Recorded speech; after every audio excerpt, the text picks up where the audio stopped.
Okay, this is something I think a lot of pet owners might encounter or at least worry about. Imagine you're, doing the usual cleanup, maybe in the yard, and suddenly you notice the stool is, well, black, like tar. It's definitely not normal. Exactly. And that observation, that black, tarry stool, has a name, Melena. Right, Melena. And it's more than just a weird color, isn't it? It's potentially a signpost. It really is. So for this deep dive, we're not just going to stop at black stool is bad. We want to really unpack what Melena signifies. Think of it like being a bit of a medical detective for your pet. I like that, a detective. Because that visual clue could lead us down a path to various underlying health issues, things you might not see otherwise. Precisely. And to help us follow that trail, we've been digging into some pretty detailed veterinary diagnostic guides. We've sort of pulled out the key info to make it accessible. Great, so let's start with the absolute basics. Why does the stool turn black like that? What's the mechanism? Okay, so the primary reason, most common one, is bleeding somewhere in the upper part of the gastrointestinal tract. That's the GI tract. Upper part. So like the esophagus, stomach. Exactly. Esophagus, stomach, or the first part of the small intestine. As blood travels down from there, it gets digested by enzymes and bacteria. Ah, and that digestion process is what changes the color from red to that dark terry black. That's right, it's chemically altered. So it looks very different from, say, fresh red blood you might see with bleeding lower down in the colon. Makes sense. But you mentioned that's the primary cause. Does that mean the bleeding doesn't always start in the stomach or intestines? That's a really key point. Yeah. While upper GI bleeding is the usual suspect, melena can also happen if the animal swallows blood from somewhere else. Swallows blood? Like from where? Well, think about maybe a lesion in the mouth or the pharynx, the back of the throat, or even blood from the respiratory tract, like a significant nosebleed that drips back and gets swallowed. Huh. Okay, so seeing Melena doesn't automatically pinpoint the location to the gut. Interesting. Now, do we see this more in certain animals? The source mentioned something about dogs and cats. Yeah, the guide we looked at notes that melena is generally observed more commonly in dogs compared to cats. Okay, just a little tendency, maybe something vets keep in the back of their minds. It's one piece of the puzzle, yeah. So obviously the black stool is the main thing someone notices, but what other clues might be present? What other signs often accompany Melena that could hint at the source? Right. The history, what the owner observes at home is super important. If the bleeding is coming from that upper GI tract, Stomach, intestines. yeah, then you might also see vomiting. And that vomit could have frank, red blood, or it might look like coffee grounds. Coffee grounds, what does that mean? It's basically digested blood in the vomit, dark, grainy material. Looks a bit like used coffee grounds. Gotcha. What else for upper GI? You might also notice the animal isn't eating well, maybe losing weight, seems weaker or more tired than usual. And check the gums, they might look pale. Mucous membrane pallor. Okay, that makes sense. Losing blood would lead to weakness and paleness. What if the bleeding originates in the respiratory tract instead? Like that swallowed nosebleed scenario. Good question. If it's respiratory, you might see obvious signs like a nosebleed that's epistaxis or maybe increased sneezing. Coughing up blood is another big one. That's called hemoptysis. Hemoptysis. Okay. And again, you could still see pale gums and weakness because of the blood loss. In severe cases, even difficulty breathing, dyspnea. Wow. Okay. And then there was a third category of related signs you mentioned linked to clotting problems. Yes, problems with coagulation. Okay. If the blood isn't clotting properly, the signs can be a bit different. You might see tiny little red or purple spots on the skin. Those are petechiae. Petechia, like tiny bruises. Sort of, yeah. Or larger bruises, which are called ecchymoses. Again, pale gums, maybe nosebleeds, but also potentially blood in the urine hematuria, or even blood collecting in the front chamber of the eye, which is hyphema. Blood in the eye. Okay. That's quite specific. It is. And general weakness, again, can be a sign. The key thing is what the vet finds on the physical exam really depends heavily on the underlying cause of the melena. Right. The melena is the signal, but the root cause could be any number of things. And the sources listed, well, quite a few possibilities. How do we even start to categorize all those potential causes? It does seem like a daunting list, but grouping them helps. A major category is primary problems right there in the GI tract. Think ulcers or erosions, basically sores in the lining of the stomach or intestines. Okay. Direct damage to the gut lining. Exactly. Then there's neoplasia. That's the term for cancers or tumors, things like lymphoma, adenocarcinoma, sarcoma. These can grow in the GI tract and bleed. Right. Those sound serious. Are there less intense GI issues that can cause it? Absolutely. Inflammatory bowel disease, IBD, is a big one. Mm. That's actually a group of conditions where the gut is chronically inflamed. Different types, like lymphoplasmacytic or eosinophilic, they can all potentially lead to bleeding. IBD. Okay, what about infections? Infections are definitely on the list. Bacterial ones like Salmonella, Clostridium, even Helicobacter, which you sometimes hear about in humans with ulcers. Helicobacter, right. Then there are fungal infections Mm. like histoplasmosis or pathiosis. Parasites, hookworms, are a classic example known for causing blood loss. And even viruses like parvovirus or distemper. Wow, okay. Bacteria, fungi, parasites, viruses, Yeah. a whole infectious disease angle. Anything else directly GI related? Oh, mechanical issues, like if an animal swallows something sharp, a foreign body, that injures the lining. Ah, like a bone fragment or part of a toy. Exactly. And then general inflammation like acute or chronic gastritis, inflammation of the stomach, or something called hemorrhagic gastropathy. And a really important one, drugs. Drugs, like medications. Yes. Especially non-steroidal anti-inflammatory drugs, NSAIDs, which are commonly used for pain and arthritis, and corticosteroids, like prednisone. Both of those can sometimes cause GI ulcers or erosions. That's crucial for owners to know, especially if their pet is on those long term. Definitely. And the list doesn't quite stop there for causes linked to gut, even indirectly. Oh, what else? Sometimes other diseases in the body can lead to GI ulceration and then melena. Systemic illnesses, Like what kind of illnesses? things like kidney failure, liver disease or failure, pancreatitis, inflammation of the pancreas, and even hormonal disorders like hypoadrenal or Addison's disease. So problems in totally different organs can manifest as melena. Yes. Also, certain tumors outside the GI tract can cause it, like a gastronoma or a mast cell tumor, because they release substances that affect the stomach. And even conditions like severe shock or poor blood flow throughout the body can compromise the gut lining and lead to bleeding.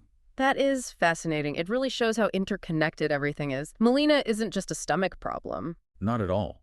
It can be a window into so many other things happening systemically. Okay, so we have direct GI issues, systemic diseases causing GI issues, and then you mentioned that swallowed blood again. Let's circle back to that. Right, the ingestion of blood from non-GI sources. Yeah. We touched on oral or throat lesions, nasal problems like tumors or fungal infections. Like that nosebleed scenario. Yeah, or even lesions in the lungs or airways. Maybe a lung lobe torsion, pneumonia, trauma, where blood is coughed up and then swallowed. And one more simple one. Diet. Diet. How? Sometimes feeding raw diets that contain a lot of blood can, well, result in darker stool that might be mistaken for melena, or perhaps contribute if there's already some minor irritation. It's something to consider. Okay, good point. So tracing the source is key. And then there was one more major category of causes you mentioned. Problems with the blood itself. Exactly. Coagulopathies. Problems with blood clotting. Coagulopathy, right. This means the blood isn't forming clots like it should to stop bleeding. This could be because there aren't enough platelets. That's thrombocytopenia. Low platelets? Okay. Or the platelets might be there, but they aren't working correctly. That's thrombocytopathy. This can happen with inherited conditions like von Willebrand disease, or even sometimes be induced by drugs, including NSAIDs again. NSAIDs affecting platelet function too. Wow. They can, yes. Then there are issues with the clotting factors themselves, these proteins in the blood needed for clotting. A really critical one here is ingestion of anticoagulant rodenticides, rat poison. Ah, rat bait. That's a common poisoning, isn't it? Very common and very serious. It directly interferes with clotting factors. There are also inherited deficiencies of specific clotting factors. And finally, a severe condition called DIC, disseminated intravascular coagulation. DIC, what's that? It's a complex and dangerous state where the body forms tiny clots all over, using up platelets and factors, which then paradoxically leads to widespread bleeding because there's nothing left to form proper clots where needed. Melena can be one sign of DIC. Goodness, that sounds incredibly serious. So it really is a huge range of possibilities, from parasites to poison to cancer to just inflammation. Are there specific risk factors that make melena more likely? You mentioned NSAIDs. Yeah, the sources definitely highlight animals receiving long-term NSAIDs or corticosteroids, often for conditions like arthritis, as being at increased risk. That drug-induced ulceration is a significant factor. So if my dog is on long-term pain meds for arthritis, this isn't just something to mention if they have like obvious stomach upset, but even if their stool just changes color. Absolutely. It's a potential connection worth mentioning to your vet. Those drugs have systemic effects. and the gut lining can be sensitive. That's a really practical takeaway. Okay, so an owner sees the black tarry stool they call the vet. What happens next? How does the vet start sorting through this massive list? The detective work begins. Right. The first thing is to confirm it is actually Melena digested blood and not something else making the stool dark. Like what else could do that? Certain medications, like Pepto-Bismol, which contains bismuth, subsalicylate, or oral iron supplements, even sucralfate, which we might use later to treat ulcers, can sometimes darken the feces. So getting a good history of medications and supplements is key. Okay, rule out the lookalikes. Then what? Then the vet tries to differentiate between a problem originating in the intestines versus an extraintestinal cause, something outside the gut causing the issue, like that kidney disease or clotting problem. Intestinal versus extraintestinal, okay. And I assume some initial standard tests are usually run? Yes, absolutely. Yeah. The baseline diagnostics usually include a complete blood count, or CBC. CBC, right. Checks red cells, white cells, platelets. Exactly. It can show anemia, indicating blood loss. If it's chronic loss, the anemia might look a certain way, microcytic, hypochromic, meaning small, pale red cells. If it's acute, it might be regenerative, but that takes time. It can also show platelet counts, which relates to clotting. What else in the baseline? A biochemistry profile. This looks at organ function, kidney values, liver enzymes, electrolytes, blood sugar, proteins. This is crucial for spotting those extraintestinal causes like kidney or liver disease or signs suggestive of Addison's. Okay, so blood work gives a broad overview. Anything else standard? A urinalysis. Checking the urine concentration, looking for protein, sugar, signs of infection, and importantly, blood, which again could point towards a clotting disorder or kidney issue. So CBC, biochem, urinalysis, the big three initial tests. What if those don't give a clear answer? What comes next? Then we move to more specific tests based on suspicion. If a clotting problem is suspected, a coagulation profile is run. Tests like PT and APTT measure clotting factor function. PT, APTT, okay. Maybe a buccal mucosal bleeding time test, which is a simple test done in the clinic to assess platelet function, primary hemostasis. Right, what about looking for those infectious causes? A fecal examination, specifically fecal flotation, is essential to look for parasite eggs, like hookworms. Sometimes specialized fecal tests like PCR panels for bacteria or viruses or ELISAs for toxins might be used, but judiciously, based on the clinical picture. Okay, not just run randomly. Exactly. If fungal disease like histoplasmosis is suspected, sometimes a rectal scraping can be examined microscopically. If Addison's disease is on the list, specific hormone tests like a baseline cortisol or an ACTH stimulation test are needed. ACTH stim test. Got it. And for Helicobacter? If stomach issues are the main suspicion, biopsies taken during endoscopy can be tested for Helicobacter using histology, PCR, or urease test. Endoscopy. That brings us to looking inside, right? Imaging and procedures. Yes, imaging is often critical. Abdominal x-rays or radiographs might show a foreign body, a mass, or abnormal organ size, though they can be limited for seeing ulcers or subtle liver changes. X-rays are a starting point. They are. Chest x-rays are important if respiratory signs are present, looking for lung or airway issues. For suspected nasal problems, a CT scan gives much better detail of the nasal cavity. CT for the nose. Makes sense. What about ultrasound? Abdominal ultrasound is extremely useful. It lets us look closely at the layers of the intestinal wall, search for masses, assess the liver, pancreas, kidneys, lymph nodes. It gives a lot of detail about soft tissues. Ultrasound sounds pretty key then. Any other imaging? Sometimes an upper GI barium series might be done. The animal swallows contrast material and x-rays are taken as it moves through. It can highlight masses or filling defects, but it's actually not very sensitive for detecting ulcers. Okay, so imaging gives us pictures. What about actually getting a look or a sample directly? You mentioned endoscopy. Endoscopy is often very valuable. A flexible camera goes down the esophagus into the stomach, and the first part of the small intestine, the duodenum. So you can see the lining directly. Exactly. You can look for inflammation, ulcers, masses, remove foreign objects, and take small tissue samples, biopsies for analysis. Biopsies seem important for diagnosis. They often are, especially for IBD or cancer. Similar procedures exist for looking inside the nose rhinoscopy or the airways bronchoscopy if those areas are suspected. And one more, bone marrow. Yes, if the CBC shows severe abnormalities in multiple cell lines like pancytopenia, low reds, whites, and platelets, a bone marrow aspirate might be needed to see what's happening at the source. Okay, so it's a layered approach. History, exam, basic tests, then more specific tests, imaging, and potentially procedures to really nail down the cause. Once you have a diagnosis or at least a strong suspicion, what's the treatment plan usually look like? Well, for most cases involving significant melena, especially if the animal's unwell, hospitalization is usually recommended. The only common exception might be straightforward intestinal parasites in an otherwise stable animal. So, inpatient care usually. And the main goal is? Treat the underlying disease. That is paramount. If it's kidney failure, you treat that. If it's IBD, you manage that. If it's rat poison, you give the antidote. The melena is a sign. You have to fix the cause. Makes total sense. What about supportive care while you're treating the cause or while figuring it out? Supportive care is critical. Fluid therapy is very common, often intravenous fluids, to correct dehydration and electrolyte imbalances. If the anemia is severe, From all the blood loss. exactly, then blood transfusions might be necessary, either whole blood or packed red blood cells.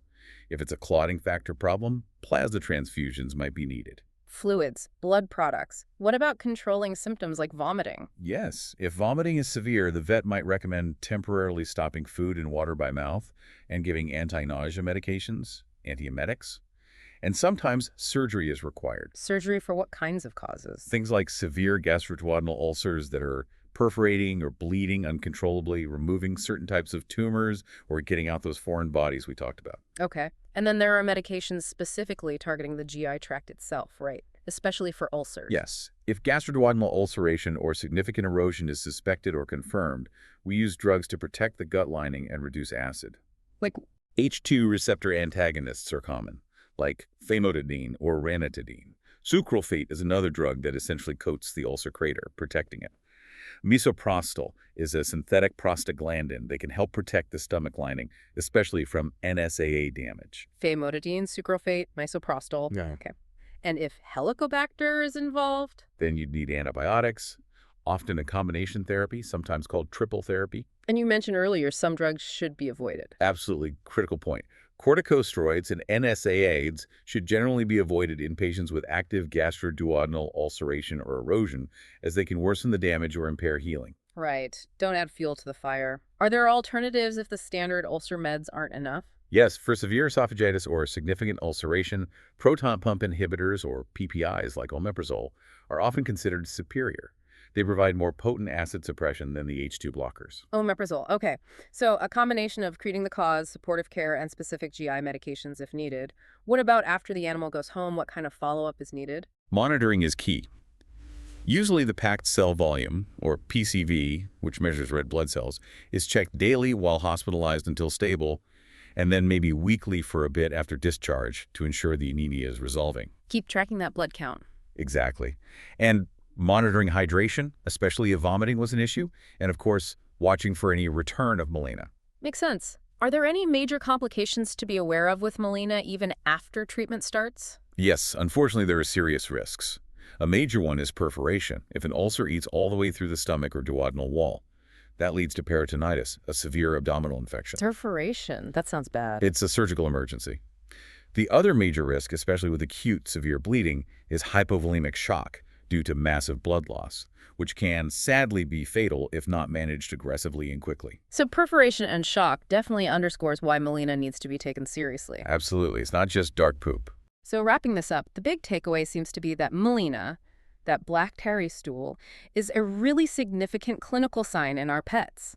It demands investigation. It really does. It's a clear signal that something is amiss, and the underlying cause needs to be found. It could range from something relatively simple like hookworms to something complex and serious like kidney failure, cancer, or a clotting disorder. It really drives home how important it is for us as pet owners just to be observant, noticing those changes, even subtle ones in, well, poop, and reporting them to our vet promptly. Exactly. That simple observation might be the very first clue that starts a crucial diagnostic process. It makes you think, doesn't it, how all these little details we notice about our pets, their appetite, energy, habits, even what comes out the other end, how they can all be pieces of a larger health puzzle. It definitely encourages a deeper awareness, perhaps making us think about how even a seemingly minor change could be the body's way of sending a message, prompting us to connect those dots and seek the care they need.